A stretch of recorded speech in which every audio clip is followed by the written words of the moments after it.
Previous lectures में हम लोगों ने बूलियन अलजबरा के बारे में डिस्कशन की थी और हमने बूलियन एक्सप्रेशंस को सिंप्लीफाई करना सीखा था। हम लोग बूलियन अलजबरा को जब सॉल्व करते हैं तो हमें बूलियन लॉज को बार बार अप्लाई करना पड़ता है। लेकिन एक और मेथड भी है जिसके ज़रिए हम लोग बूलियन एक्सप्रेशंस को या लॉजिकल एक्सप्रेशंस को सिंप्लीफाई कर सकते हैं, जिसके लिए हम लोग के मैप का इस्तेमाल करेंगे। के मैप का मतलब होता है कॉर्नऑफ मैप, के फॉर कॉर्नऑफ। जैसे बूलियन एक मैथमेटिशियन था, इसी तरह कॉर्नऑफ भी एक मैथमेटिशियन था जिसने एक मेथड डिवाइस किया था जिसकी बेस के ऊपर हम लोग बूलियन एक्सप्रेशन को सिंप्लीफाई कर सकते हैं। लेकिन इस मेथड को समझने के लिए सबसे पहले आपको इस चीज़ का कॉन्सेप्ट होना चाहिए जो कि मिन टर्म और मैक्स टर्म है। तो आज के लेक्चर में हम लोग दो चीज़ें पढ़ेंगे जो कि बहुत आसान है। एक तो हम लोग डिमॉर्गन लॉ को डिस्कस करेंगे जो कि बहुत ज़्यादा आसान है, आपने अपने लोअर ग्रेड्स में डिमॉर्गन लॉ की श्योर फॉर्म में ज़रूर पढ़ा होगा। और दूसरा हम लोग मिन टर्म और मैक्स टर्म का कॉन्सेप्ट आज थोड़ा सा क्लियर करेंगे कि मिन टर्म मैक्स टर्म क्या है और ये लिखी कैसे जाती हैं। याद रखिएगा कि अगर आपने के मैप समझना है तो आपको मिन टर्म और मैक्स टर्म का कॉन्सेप्ट समझ आना ज़रूरी है। तो इसलिए मैंने इस लेक्चर के अंदर इसका कॉन्सेप्ट डिस्कस किया ताकि जब हम लोग नेक्स्ट लेक्चर नंबर 12 के अंदर हम लोग के मैप बनाना सीखेंगे और उसके थ्रू सिंप्लीफिकेशन का प्रोसेस सीखेंगे तो हमें मिन टर्म मैक्स टर्म का कॉन्सेप्ट पहले से क्लियर हो। सबसे पहले तो हम डिस्कस कर लेते हैं डिमॉर्गन लॉ। डिमॉर्गन लॉ एक इंतहाई आसान कॉन्सेप्ट है। डिमॉर्गन लॉ ये स्टेट करता है कि जब आप किसी चीज़ का होल कॉम्प्लीमेंट लेते हैं, तो लेट अस सपोज कि मैं एक एग्जांपल कोट करता हूँ कि let us suppose that we have z is equal to a और b। ठीक है। डिमॉर्गन लॉ ये कहता है कि जब आप किसी चीज़ का होल कॉम्प्लीमेंट लें, सपोज करें कि मैं दोनों साइडों के ऊपर कॉम्प्लीमेंट ले लेता हूँ, मैं यहाँ पे z का भी कॉम्प्लीमेंट ले लेता हूँ और मैं यहाँ पे a और b का भी कॉम्प्लीमेंट ले लेता हूँ। जब मैं दोनों साइडों के ऊपर होल कॉम्प्लीमेंट लूँगा तो होगा क्या? डिमॉर्गन लॉ ये कहता है कि जब आप किसी चीज़ का होल कॉम्प्लीमेंट लेते हैं तो इंडिविजुअली कॉम्प्लीमेंट अप्लाई होते हैं। जैसे कि क्या होगा, क्योंकि लेफ्ट हैंड साइड पे तो सिर्फ z है तो हमारे पास z का कॉम्प्लीमेंट आ जाएगा। राइट हैंड साइड के ऊपर क्या होगा कि हमारे पास सबसे पहले तो कॉम्प्लीमेंट आएगा a का, ये और चेंज हो जाएगा एंड के अंदर और b के ऊपर भी कॉम्प्लीमेंट आ जाएगा। सो अगर मैं इस चीज़ को क्लियर करूं तो असल में होगा ये कि a के ऊपर कॉम्प्लीमेंट नहीं था तो a के ऊपर कॉम्प्लीमेंट आ गया, सिमिलरली b पे भी कॉम्प्लीमेंट नहीं था तो b पे भी कॉम्प्लीमेंट आ गया, और जो और ऑपरेशन है वो चेंज हो गया एंड ऑपरेशन में, एंड दैट्स इट। सो जिन टर्म्स के ऊपर या जिन वेरिएबल के ऊपर कॉम्प्लीमेंट नहीं होगा उनके ऊपर कॉम्प्लीमेंट आ जाएगा। अगर किसी वेरिएबल के ऊपर पहले से ही कॉम्प्लीमेंट मौजूद है तो वो चला जाएगा। अगर सपोज करें कि यहाँ लिखा हो a कॉम्प्लीमेंट और b, अगर मैं इसका होल कॉम्प्लीमेंट लूँ तो बेसिकली होगा क्या, a का कॉम्प्लीमेंट तो पहले से मौजूद है। ठीक है जी। तो मैं a का कॉम्प्लीमेंट जब दोबारा लूँगा तो आपको ये रूल भी पता है कि किसी चीज़ का डबल कॉम्प्लीमेंट ओरिजिनल वेरिएबल वापस आ जाता है, और b का कॉम्प्लीमेंट तो बल्कि इनफैक्ट मैं यहाँ एक मिस्टेक मैंने कर दी, ये जो और है ये चेंज हो जाएगा हमारे पास एंड के अंदर। ठीक है जी।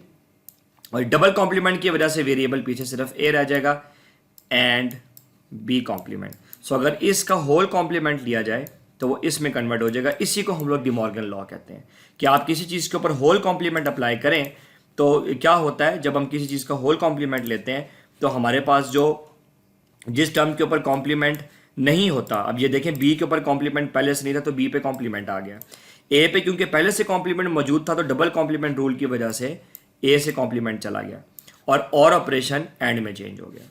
ये चीज़ दूसरी चीज़ के लिए भी वैलिड है कि अगर आपके पास a डॉट b लिखा हुआ है यहाँ पे तो a पे कॉम्प्लीमेंट नहीं था तो a पे कॉम्प्लीमेंट आ गया, b पे भी कॉम्प्लीमेंट नहीं था तो b पे भी कॉम्प्लीमेंट आ गया, और ये एंड किस में तब्दील हो गया, और में। तो आपने कुछ भी नहीं करना, अगर तो किसी टर्म पे कॉम्प्लीमेंट नहीं है तो उस पर कॉम्प्लीमेंट आ जाएगा, अगर किसी टर्म के ऊपर कॉम्प्लीमेंट है पहले से तो उस पर से कॉम्प्लीमेंट चला जाएगा, एंड किस में चेंज हो जाएगा, एंड चेंज हो जाएगा और में, और किस में चेंज हो जाएगा, और चेंज हो जाएगा एंड में, एंड दैट्स इट। इसको हम लोग डिमॉर्गन लॉ बोलते हैं। तो आपकी आसानी के लिए मैंने कुछ एग्जांपल्स यहाँ लिखी हैं, ये दो एग्जांपल्स हैं। आपने पहले इसके ऊपर डिमॉर्गन लॉ अप्लाई करना है, फिर इस पर डिमॉर्गन लॉ अप्लाई करना है। पहले हम ये वाली एग्जांपल देख लेते हैं, सिर्फ फ़र्क ये है कि मैंने यहाँ पे शायद ब्रैकेट्स नहीं डाले हुए। तो ये वाली जो मेरे पास बूलियन एक्सप्रेशन है और ये वाला, ये दोनों सेम है। डिमॉर्गन लॉ में पहला स्टेप ये होता है कि आप में दोनों साइड के ऊपर होल कॉम्प्लीमेंट लेना होता है। तो मैं दोनों साइड के ऊपर होल कॉम्प्लीमेंट ले लेता हूँ। सबसे पहले मैंने कॉम्प्लीमेंट ले लिया z का जो कि लेफ्ट हैंड साइड है।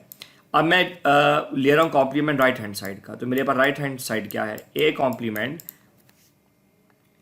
Dot B dot C complement और A complement dot B complement dot C whole complement. I am sorry, मैंने यहाँ वेरिएबल बी को थोड़ा विजिबल नहीं लिखा, मैं उसको दोबारा यहाँ पे लिख देता हूँ, दैट इज बी कॉम्प्लीमेंट। अब ये मैंने होल का कॉम्प्लीमेंट लिया है, ये जो आपको नजर आ रहा है ये होल का कॉम्प्लीमेंट है। अच्छा, अब क्योंकि मैंने यहाँ ब्रैकेट्स लगा दिए तो फायदा ये है कि हम लोग ब्रैकेट्स को बाद में डील करेंगे और सबसे पहले हम उन ऑपरेशंस को चेंज करेंगे जो मेन ब्रैकेट्स में आते हैं। अब मतलब होगा ये कि अब मैं इसको जरा लिख रहा हूँ, जरा देखिएगा, A complement dot B dot C complement, तो सबसे पहले जो होल कॉम्प्लीमेंट इसके ऊपर आ गया। अब ये और किस में चेंज हो जाएगा, ये और चेंज हो जाएगा एंड में, ठीक है जी, डी मॉर्गन लॉ के अकॉर्डिंग और एंड में चेंज हो जाता है। और फिर उसके बाद A complement dot B complement dot C और फिर इसका भी whole complement. Fine, I am sorry कि मेरी शायद आज मेरा जो राइटिंग पैड है वो ठीक काम नहीं कर रहा। ओके, उसके बाद लेट मी क्लियर कि मैं इसको यहाँ पे थोड़ा सा क्लियर कर दूँ कि ये मेरे पास सी है और यहाँ पे मेरे पास ब्रैकेट क्लोज है। अब हम इसके ऊपर दोबारा से होल कॉम्प्लीमेंट अप्लाई करेंगे। देखिए ए पे पहले से कॉम्प्लीमेंट मौजूद है और अब दोबारा उससे कॉम्प्लीमेंट ले रहे हैं तो इस पे से कॉम्प्लीमेंट चला जाएगा, एंड चेंज हो जाएगा किसके अंदर, और के अंदर।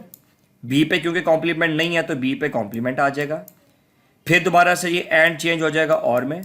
अब क्योंकि सी पे पहले से कॉम्प्लीमेंट मौजूद है तो सी पे से भी कॉम्प्लीमेंट चला जाएगा। तो ये तो इसके ऊपर डी मॉर्गन लॉ अप्लाई हो गया, ठीक है।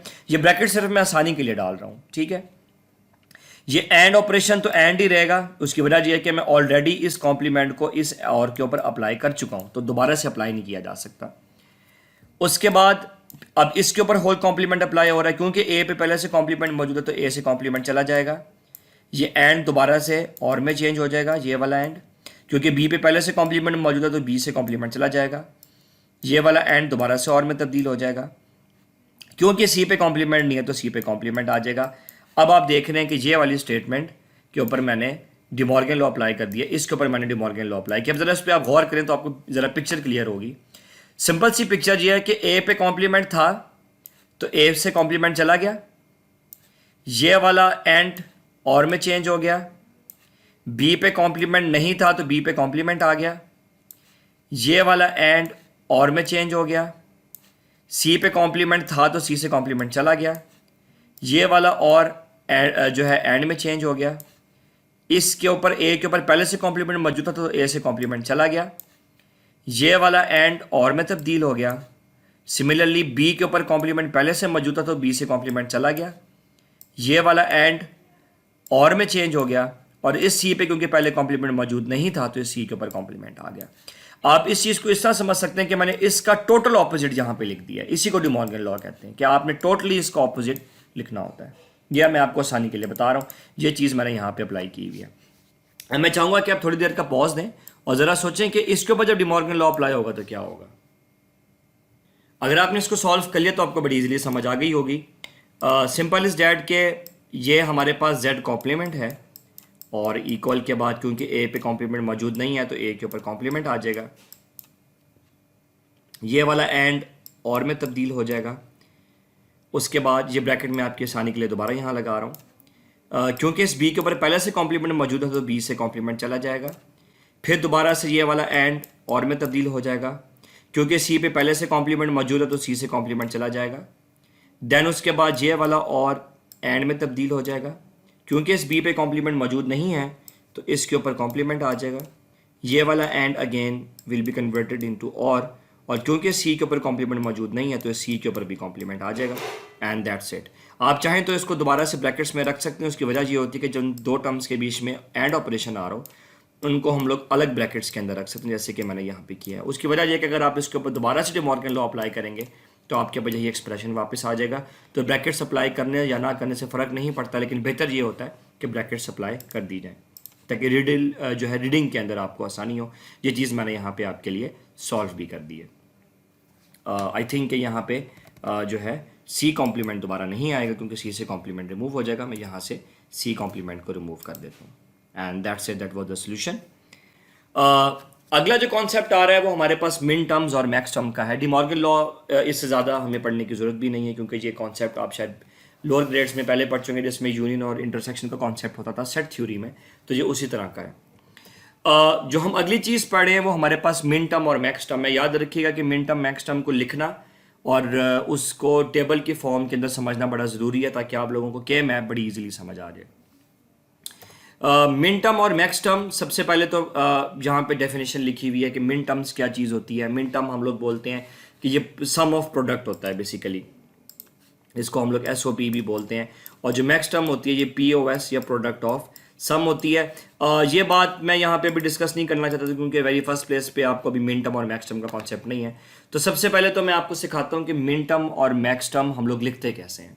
मिन टर्म मैक्स टर्म हम हर वेरिएबल की टाइप के लिए लिखेंगे, जैसे कि 2 वेरिएबल। तो जब 2 वेरिएबल हो तो 2 की पावर 2 इज इक्वल टू 4।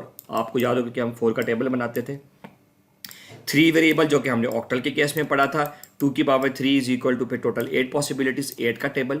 और सिमिलरली मिन टर्म और मैक्स टर्म आपके पास 16 पॉसिबिलिटीज के लिए भी बनती हैं। तो हम पहले देख लेते हैं कि 2 मिन टर्म्स 2 वेरिएबल वाले केस के अंदर मिन टर्म कैसे लिखी जाती हैं, 3 वेरिएबल वाले केस में मिन टर्म कैसे लिखी जाती है और 4 वाले में कैसे लिखी जाती हैं। इसमें एक अच्छी बात यह है कि अगर आप लोग सिर्फ 2 वेरिएबल का केस समझ लें, सिर्फ 2 वेरिएबल का केस समझ लें तो 3 और 4 को लिखना आपके लिए बहुत ज़्यादा आसान हो जाएगा। सबसे पहले तो आपने ये करना है कि आपने अपनी मर्जी के कोई से भी 2 वेरिएबल चूज करने हैं। मैंने यहाँ पे जो 2 वेरिएबल चूज किए हैं वो मैंने x और y किए हैं, ये a और b भी हो सकते थे।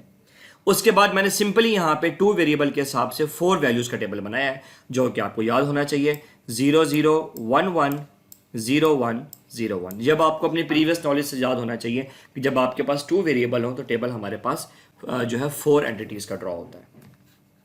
अब मैं यहाँ पे मिन टर्म लिखने लगा हूँ जो कि आपने बहुत ध्यान से समझनी है। मिन टर्म लिखने का तरीका ये होता है कि यहाँ पे x की वैल्यू हमारे पास है 0। मिन टर्म्स में, ये बात आप ध्यान से सुनिएगा, मिन टर्म्स में जब वेरिएबल की वैल्यू 0 हो तो वहां पे कॉम्प्लीमेंट लिखा जाता है। जरा देखिएगा, क्योंकि यहाँ पे x की वैल्यू 0 है तो मैं यहाँ पे लिख रहा हूँ x का कॉम्प्लीमेंट। अगर x की वैल्यू 1 होती तो मैं x का कॉम्प्लीमेंट ना लिखता, ठीक है। उसके बाद y की वैल्यू क्या है 0, तो इसलिए मैं यहाँ पे लिखूंगा y का कॉम्प्लीमेंट। सो पहला स्टेप क्या हुआ कि क्योंकि x की वैल्यू 0 थी तो मैंने लिखा x कॉम्प्लीमेंट, y की वैल्यू 0 थी तो मैंने लिख दिया y कॉम्प्लीमेंट, और बीच में हम लोग डालते हैं एंड ऑपरेशन। तो ये आपके पास पहली मिन टर्म है एंड दैट्स इट। इससे ज्यादा आपको मिन टर्म में कोई चीज समझने की जरूरत नहीं है। इसको हम लोग बोलते हैं मिन टर्म। अब क्या मुझे बता सकते हैं आपकी ये कौन सी मिन टर्म है? x की वैल्यू 0 है तो हमें लिखना पड़ेगा x का कॉम्प्लीमेंट। अब क्योंकि y की वैल्यू यहां 1 है तो अब हम लोग यहां y का कॉम्प्लीमेंट नहीं बल्कि सिंपली यहां पे क्या लिखेंगे y, और बीच में क्या आ गया एंड ऑपरेशन। तो पहली मिन टर्म होगी x complement dot y complement, दूसरी मिन टर्म होगी x कॉम्प्लीमेंट डॉट y। उसके बाद हम लोग तीसरी मिन टर्म लिखते हैं। क्योंकि x की वैल्यू यहां 1 है तो हम लोग यहां पे सिंपल x लिखेंगे। याद रखें अगर 0 हो तो कॉम्प्लीमेंट आता है और 1 हो तो कॉम्प्लीमेंट नहीं आता। y की वैल्यू हमारे पास 0 है तो मतलब y का कॉम्प्लीमेंट आएगा, क्योंकि जब वैल्यू 0 हो तो कॉम्प्लीमेंट आता है, और बीच में एंड ऑपरेशन। अब ये आखिरी मिन टर्म कैसे लिखी जाएगी? क्योंकि दोनों वैल्यूज ही 1 है तो दोनों पे ही कॉम्प्लीमेंट नहीं आएगा, और बीच में एंड ऑपरेशन। लेकिन अब आपको याद कैसे रहेगा कि कौन से मिन टर्म को हमने किससे डोनेट करना है? उसके लिए हम कोई नोटेशन का इस्तेमाल करते हैं।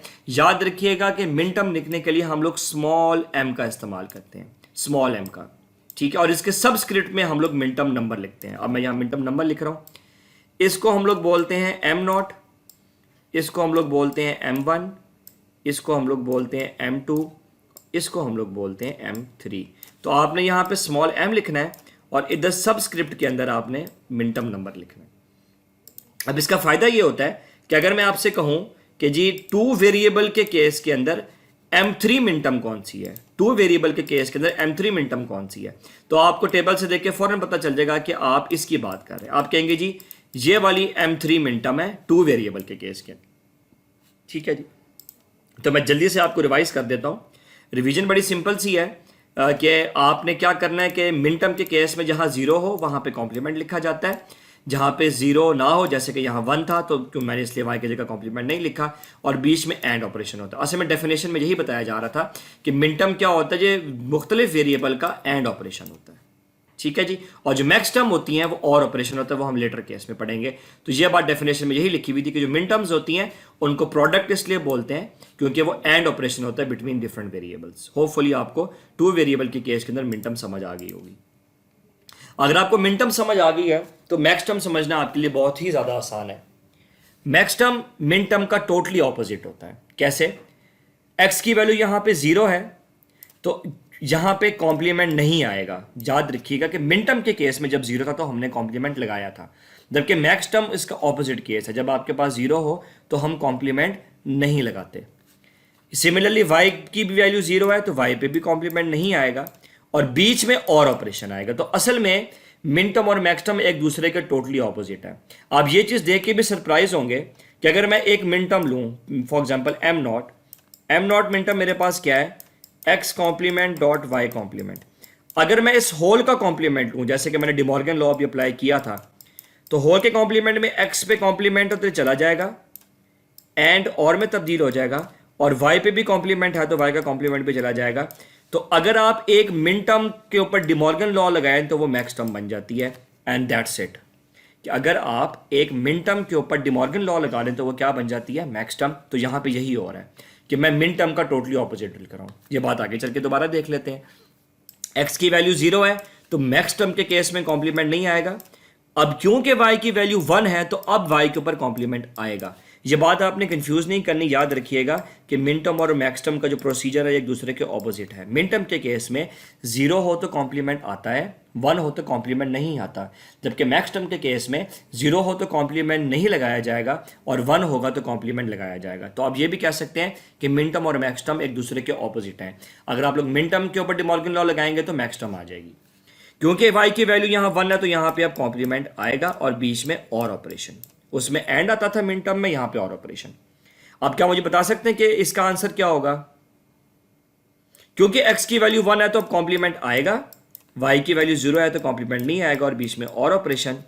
आई एम सॉरी फॉर दैट, बीच में हमारे पास आ गया जी और ऑपरेशन। मैं यहाँ से इसको अरेज कर देता हूँ और यहाँ पे मैं कॉम्प्लीमेंट अप्लाई कर रहा हूँ। और उसके बाद क्योंकि दोनों वैल्यूज़ 1 है तो दोनों जगह पे कॉम्प्लीमेंट आएगा, क्योंकि मैक्स टर्म के केस में जब 1 हो तो कॉम्प्लीमेंट आता है और बीच में और ऑपरेशन। मिन टर्म के लिए हमने स्मॉल m का इस्तेमाल किया था, मैक्स टर्म के लिए हम लोग कैपिटल M का इस्तेमाल करते हैं। ये कैपिटल M मैंने यहाँ पे लिख दिया। याद रखिएगा कि हमेशा चाहे मिन टर्म हो चाहे मैक्स टर्म हो, आपने 0 से स्टार्ट लेना होता है, 1 से नहीं। तो 0 1 2 3, ठीक है। तो मैं यहाँ इसको लिखता हूँ 0 1 2 एंड 3, और ये आपके पास अब समराइज टेबल है। ये मिन टर्म का टेबल है और ये मैक्स टर्म का टेबल है। अगर आपको ये कॉन्सेप्ट समझ आ गया है तो अब आपके लिए 3 वेरिएबल और 4 वेरिएबल को भी बनाना कोई मुश्किल नहीं है। मैं चाहूँगा कि आप यहाँ पे वीडियो को थोड़ी देर का पॉज दें और अब जल्दी से रिवाइज करें कि मिन टर्म और मैक्स टर्म्स हमने कैसे लिखी हैं, और फिर हम लोग 3 वेरिएबल और 4 वेरिएबल का केस भी देखेंगे। अगर आपने रिवाइज कर लिया तो अब हम लोग 3 वेरिएबल का केस देख लेते हैं। 3 वेरिएबल्स मैंने चूज किए हैं x y z, ABC भी हो सकते थे, और यहाँ पे मैंने 8 का टेबल ड्रॉ किया जो कि ऑक्टल का टेबल है। प्रोसेस बिल्कुल सिमिलर है, क्योंकि मिन टर्म का केस है तो हमारे पास x की वैल्यू 0 है तो x कॉम्प्लीमेंट, y की वैल्यू भी 0 है तो y कॉम्प्लीमेंट, z की वैल्यू भी 0 है तो z कॉम्प्लीमेंट, और बीच में एंड ऑपरेशन x और y के बीच में भी और y और z के बीच में भी। ठीक है जी, हमारे पास पहली मिन टर्म आ गई, इसको हम लोग लिखेंगे m नॉट। अगली मिन टर्म देखें, x की वैल्यू 0 तो x कॉम्प्लीमेंट, y की वैल्यू 0 तो y कॉम्प्लीमेंट, z की वैल्यू 1 तो सिंपल z, और बीच में एंड ऑपरेशन। ये मेरे पास आ गई मिन टर्म m1। अगर आप लोग यही प्रोसीजर फॉलो करें तो आपके पास ये वाली मिन टर्म्स आएंगी। अगर आप उसको एक दफ़ा समझेंगे तो आपको इजीली समझ आ जाएगा। अच्छा, आप लोगों के लिए एक और आसानी भी मैं यहाँ पैदा कर देता हूँ। आपको ये भी पता होगा कि ये ऑक्टल के अंदर ये 0 होता है, ये 1 2 3 4 5 6 एंड 7। तो अगर आपने मिन टर्म्स को याद रखना है तो इसके लिए आप वही वेट वाला मेथड भी लगा सकते हैं। मैं आपको ये बात इस तरह समझा देता हूँ कि सपोज करें मैं आपको कहता हूँ कि जी वेट मेथड के थ्रू मुझे बताएं M7 मिन टर्म कौन सी है। तो वेट मेथड क्या था ऑक्टल के केस में, 1 2 और 4। अगर आप रिकॉल करें मैंने आपको ये बात बताई थी, और 1 2 4 के अकॉर्डिंग हमारे पास 7 कैसे आएगा? 4 + 2 + 1, तो 3 1 का मतलब क्या होता है? 7। अब मिनटम यहां से आपको कैसे याद रहेगी? क्योंकि तीनों वैल्यूज 1 है, तो हमारे पास x पे भी कॉम्प्लीमेंट नहीं आएगा, y पे भी कॉम्प्लीमेंट नहीं आएगा और z पे भी कॉम्प्लीमेंट नहीं आएगा। तो मैंने टेबल को देखे बगैर ही M7 मिनटम लिख ली है। आप जाके टेबल से वेरीफाई भी कर सकते हैं। एक और एग्जांपल देता हूं, आपको मेरी बात मजीद क्लियर होगी। कि सपोज करें कि अगर मैं आपसे पूछूं कि M5 मिनटम कौन सी है, तो 5 कैसे लिखा जाता है 1 to 4 वाले मेथड से? 4 + 1। ठीक है जी, ये आपको रिकॉल करना पड़ेगा जो मैंने आपको ऑक्टल से जो है बाइनरी कन्वर्जन सिखाई थी, ये वो वाला मेथड है। तो 101 फाइन, और क्योंकि 101 है तो यहां से हम स्टार्ट करेंगे। ये x है तो क्योंकि x की वैल्यू 1 है तो उस पर कॉम्प्लीमेंट नहीं आएगा। ये y है क्योंकि 0 है तो यहाँ पे कॉम्प्लीमेंट आएगा। ये z है क्योंकि यहाँ पे 1 है तो यहाँ पे भी कॉम्प्लीमेंट नहीं आएगा। तो ये मेरे पास मिन टर्म बन गई M5 वाली, और ये मैंने बगैर टेबल देखे लिखी है। और याद रखिएगा कि ये नोटेशंस आपने हमेशा याद रखनी है। M5 मिन टर्म यही है 3 वेरिएबल के केस में, ये चेंज नहीं हो सकती। तो ये मैंने आपको डायरेक्ट मेथड बताया। आप चाहें तो टेबल का मेथड फॉलो कर लें, चाहे डायरेक्ट कर लें, आपकी मर्जी है। मैक्स टर्म जैसे कि मैंने बताया था कि मिन टर्म का टोटली ऑपोजिट है, क्योंकि अब यहां पे 0 है तो मैक्स टर्म के केस में 0 के केस में कॉम्प्लीमेंट नहीं आता। y भी 0 है तो फिर दोबारा कॉम्प्लीमेंट नहीं आया, z भी 0 है तो फिर दोबारा कॉम्प्लीमेंट नहीं आया, और बीच में और ऑपरेशन। तो अगर आप लोग इसी टेबल का ऑपोजिट लिख लें, अगर आप लोग इसी का ऑपोजिट लिखते जाएं, तो आप ये देखेंगे कि अगर ये M1 मिन टर्म है तो M1 मैक्स टर्म इसका टोटली ऑपोजिट है। ठीक है, होपफुली आपको मैक्स टर्म भी इस यहाँ से इस वाले टेबल से समझ आ जाएगी। मैं एक और एग्जांपल दे देता हूँ। क्योंकि x की वैल्यू 1 है तो यहाँ पे x कॉम्प्लीमेंट आएगा, मैक्स टर्म के केस में कॉम्प्लीमेंट आता है। यहाँ पे z की वैल्यू 1 है तो z पे भी कॉम्प्लीमेंट आया। क्योंकि y की वैल्यू 0 है तो कॉम्प्लीमेंट नहीं आएगा, और बीच में और ऑपरेशन। और जहाँ पे मैंने कैपिटल M से मैक्स टर्म शो किया है, तो याद ये रखिएगा कि स्मॉल m से मिन टर्म शो की जाती है और कैपिटल M से मैक्स टर्म। सिमिलरली जो आपके पास हेक्साडेसिमल का केस होता था, जिसमें आप हेक्साडेसिमल का टेबल बनाते थे, जो मैंने 4 वेरिएबल के केस के अंदर मिन टर्म मैक्स टर्म लिखी हुई है। प्रोसेस अगेन सेम है, एक्स वाई जी डब्ल्यू हो चाहे ABCD हो, आपकी मर्जी है। फॉर एग्जांपल यहाँ पे x की वैल्यू 0 है तो मिन टर्म के केस में कॉम्प्लीमेंट आएगा, मैक्स टर्म के केस में कॉम्प्लीमेंट नहीं आएगा। यहाँ पे y की वैल्यू 1 है, जब 1 हो तो मिन टर्म में कॉम्प्लीमेंट नहीं आता और मैक्स टर्म में कॉम्प्लीमेंट आता है। फिर दोबारा z की वैल्यू 1 है तो कॉम्प्लीमेंट नहीं आएगा मिन टर्म के केस में, जबकि मैक्स टर्म के केस में कॉम्प्लीमेंट आएगा। और क्योंकि w की वैल्यू 1 है तो यहाँ पे कॉम्प्लीमेंट नहीं आएगा in case of min term, और मैक्स टर्म के केस में कॉम्प्लीमेंट आएगा। और बीच में हमारे पास और operation in case of max term और and operation in case of min term, and that's it. तो आपको ये चीज़ शायद आसान लगी हो, और इस लेक्चर में क्योंकि मैंने डिस्कस भी सिर्फ इसी को किया है, लेकिन याद रखिएगा कि इस लेक्चर में इसको डिस्कस करने का मकसद ये है कि नेक्स्ट लेक्चर में हम लोग अब के मैप स्टार्ट करेंगे। हमारा लेक्चर भी लेंथी होगा और हमें इसके अंदर जो है थोड़ी सी ध्यान भी करना पड़ेगा, क्योंकि अगर आप मिन टर्म मैक्स टर्म का कॉन्सेप्ट पिक नहीं करेंगे तो आपको के मैप समझने में मुश्किल